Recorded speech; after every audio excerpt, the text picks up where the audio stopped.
welcome back to our read aloud of Inkheart by Cornelia Funke. Today we're going to be reading chapter 11, A Coward. Home. That was what they meant. Those caressing appeals, those soft touches wafted through the air, those invisible little hands pulling and tugging all one way. Excerpt from The Wind in the Willows by Kenneth Grahame. Chapter 11, A Coward. Dustfinger did not steal into Maggie's room until he was quite sure she was asleep. She had locked her door. Undoubtedly, Eleanor had persuaded her to do that because she didn't trust him and because Maggie had refused to give Inkheart back to her. Dustfinger couldn't help smiling as he inserted the thin wire into the lock. What a stupid woman she was in spite of all those books she'd read. Did she really think such an ordinary lock was any obstacle? Well, perhaps it might be for fat fingers like yours, Eleanor, he whispered to himself as he opened the door. But my fingers play with fire, and it's made them quick and skillful. His liking for Silvertongue's daughter was a more serious obstacle, and his guilty conscience didn't make matters any easier. Yes, Dustfinger did have a guilty conscience as he crept into Maggie's room, although he hadn't come to steal the book. Naturally, Capricorn still wanted it. The book and Silvertongue's daughter, too. Those were his new orders. But that must wait. Tonight, Dustfinger was there for a different reason. Tonight, something that had been gnawing at his heart for years drove him to Maggie's room. He stood thoughtfully beside the bed, looking at the sleeping girl. Betraying her father to Capricorn had not been particularly difficult, but with her it would be different. Her face reminded Dustfinger of another one, although no grief had yet left dark shadows on Maggie's childish features. Strange. Every time the girl looked at him, he felt a wish to show her that he didn't deserve the distrust he always saw in her eyes, even when she was smiling at him. She looked at her father in a very different way, as if he would protect her from all the dark and evil in the world. What a stupid, stupid idea. No one would be able to protect her from that. Dustfinger stroked the scars on his face and frowned. Enough of such useless thoughts. He would bring Capricorn what he wanted. The girl and the book. But not tonight.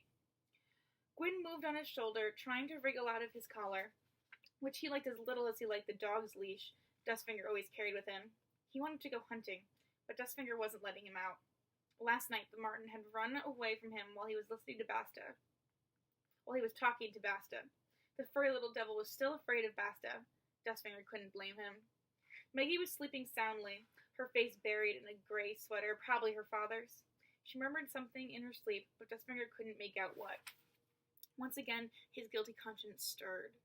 But he pushed the tiresome feeling away. He couldn't do with that kind of thing, not now and not later. The girl was nothing to do with him, and he was quits with her father now. Yes, quits. He had no reason to feel like a miserable, double-dealing villain. He looked around the dark room in search of something. Where would Maggie put the book?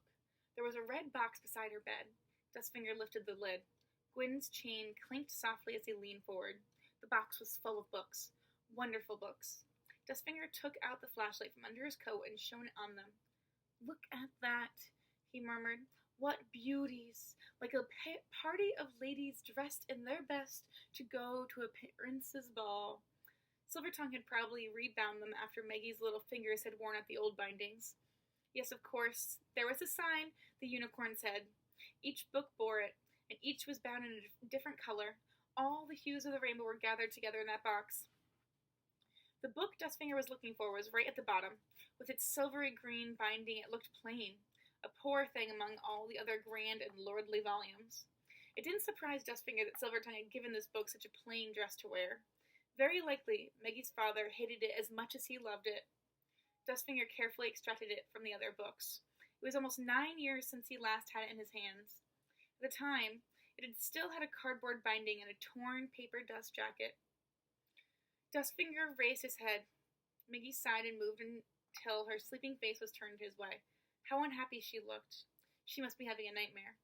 Her lips quivered, and her hands clutched the sweater as if she were looking for something, or someone, to give her security. But you are usually alone in nightmares, dreadfully alone. Dustfinger remembered many of his own bad dreams, and for a moment he was tempted to put out his hand and wake Maggie. What a soft-hearted fool he was. He turned his back to the bed. Out of sight, out of mind. Then he opened the book hastily before he could think better of it. His breathing was heavy, as if he had filled his mouth with liquid in preparation for breathing fire.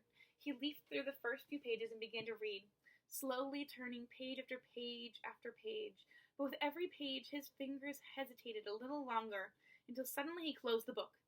The moonlight was seeping through the cracks in the shutters. He had no idea how long he had been sitting there, his eyes lost in the labyrinth of letters. He had always been a slow reader. "Coward," he whispered. "Oh, what a coward you are, Dustfinger." He bit his lips until they hurt. "Come on," he told himself. "This may be your last chance, you fool. Once Capricorn has the book, he'll never let you look at it again." Once more, he opened the book, leafed rapidly through to about the middle, and closed it again, with a sound loud enough to make Maggie give a little start in her sleep and bury her head under the covers. Dustfinger waited motionless beside the bed until she was breathing regularly again, then leaned over the treasure chest with a deep sigh and put the book back under the others. Soundlessly, he closed the lid. "Did you see that, Gwyn?" he whispered to the marten. "I just dare not look. Wouldn't you rather find a braver master? Think it over." Gwyn chattered softly in his ear, but if that was an answer, Dustfinger didn't understand it. For a moment, he went on listening to Maggie's quiet breathing, then stole back to the door. "Well, what does it matter?" he muttered when he was out in the corridor. "Who wants to know the end of a story in advance?" He climbed up to the attic bedroom Eleanor had given him and lay down on the narrow bed with the crates of books towering around it, but he could not sleep until morning came.